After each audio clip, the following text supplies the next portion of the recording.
Hello guys, আসসালামু আলাইকুম। আজকে আবারও একটি নতুন ব্লগ ভিডিও নিয়ে চলে এসেছি আপনাদের মাঝে। আজকে আমরা যাচ্ছি আমাদের এলাকার এখানে একটি পাড়া রয়েছে, যেটির নাম কুমারপাড়া, যেখানে আর কি মাটির যে বিভিন্ন হাঁড়ি পাতিল আর কি বানানো হয়। এই পাড়াটি বাগের দিকে ওই পাশে পড়ে, আর বাগের দিকে নিয়ে একটা ভিডিও শেয়ার করেছিলাম আপনাদের মাঝে। আর ওই ব্লগটি আমার 2 নম্বর ব্লগ ছিল। যারা যারা ভিডিওটি দেখেননি দেখে আসতে পারে, ভালো লাগবে। যে আপনাদেরকে কুমারপাড়ায় দেখা যাচ্ছি কিভাবে মাটির হাঁড়ি বানানো হয়।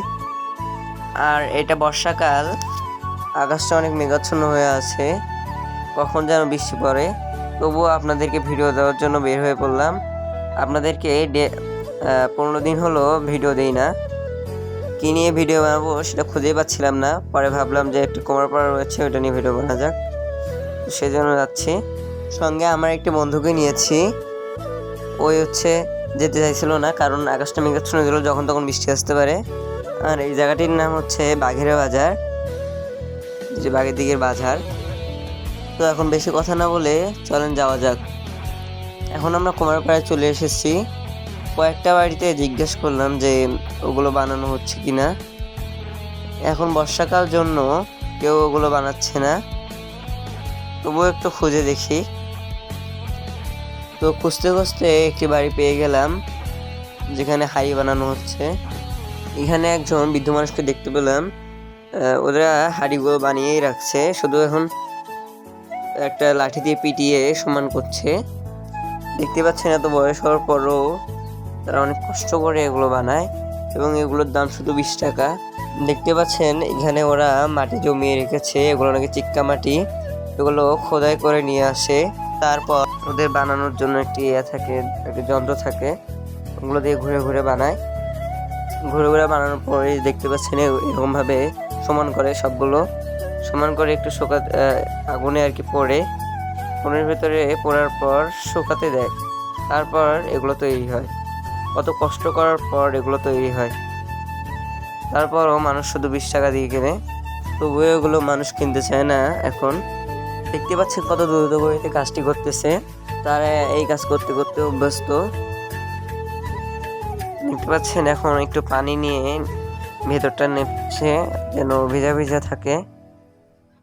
এরা কত পরিশ্রম করে এগুলো বানায়, তারপর বেচার পর উপার্জন করে সেগুলো দিয়ে দুবেলা দুমুঠো ভাত খেতে পারে। অন্য একটা বাড়িতে যাওয়ার পথে দেখলাম একটি কাদা রাস্তা। দেখতে পাচ্ছেন কাদা দিয়ে পুরো ভরপুর রাস্তাটা। এই রাস্তাটা ঠিক করার পদক্ষেপ নেওয়া উচিত। রাস্তায় শুধু কাদা আর কাদা, আর ভেতরে এদিকে দেখতে পাচ্ছেন এগুলো অনেকগুলো বাড়ি রয়েছে। এখানে একটু ধোয়া ওড়ানো দেখলাম, তো এখানে মনে হয় ওগুলো পুঁততেছে, যেগুলো হাঁড়ি বানায় আর কি, ওগুলো পুঁততেছে মনে হয়। তো এগুলো চুলার মতো। পরে আমি দেখি, আমি অবাক হলাম যে ওখানে ভেতরে একজন মানুষ বসে রয়েছে। আমি বুঝিনি প্রথমে যে এটা চুলা। তো ওখানে একটা ভেতরে মানুষ বসে আর কি, গ্রাম্য ভাষায় যেগুলোকে বলা হয় জাল দিচ্ছে। এটা দেখে আমি অবাক হইলাম যে কিভাবে ভিতরে প্রবেশ করে গরমের মধ্যে বয়স্ক মানুষটা জাল দিচ্ছে। অনেক পরিশ্রম করে কত কিছু করার পর এগুলো তৈরি হয়। এগুলো এরা না তৈরি করলে আমরা কিন্তু এগুলো পাইতাম না। কত কষ্ট করে এসব করতেছে। দেখতে পাচ্ছেন উপর দিয়ে ধোঁয়া উড়ছে। এখন আমরা কুমারপাড়া থেকে বের হয়ে এসেছি, এখন আমরা আছি বাগের ডিগিতে। এটা নিয়ে একটা ভিডিও বানানো হয়েছে। তো এখানে আমরা একটু বিশ্রাম নেওয়ার জন্য এসেছি। আর জায়গাটি অনেক সুন্দর, দেখতে পাচ্ছেন পানি দিয়ে ভরপুর, মাঝখানে একটি নৌকা। ওখানে কুমারপাড়াতে আপনাদের দেখানোর মতো আর কিছু পেলাম না, কারণ এটি বর্ষাকাল। ওই 2টা বাড়িতেই শুধু এগুলো কাজ করতেছে, আর কোনো বাড়িতে কাজ করতেছে না। এখানে বিশ্রাম নিয়ে আমরা বাসার উদ্দেশ্যে রওনা দিব। এখন আমরা বাসার উদ্দেশ্যে রওনা দিয়েছি, সন্ধ্যা হয়ে আসতেছে। এতক্ষণ ধরে ভিডিওটি দেখার জন্য সকলকে অসংখ্য ধন্যবাদ। ভিডিওটিতে লাইক, কমেন্ট এবং শেয়ার করতে ভুলবেন না, এবং চ্যানেলটিকে সাবস্ক্রাইব করতে ভুলবেন না। আজকে এই পর্যন্তই, আল্লাহ হাফেজ।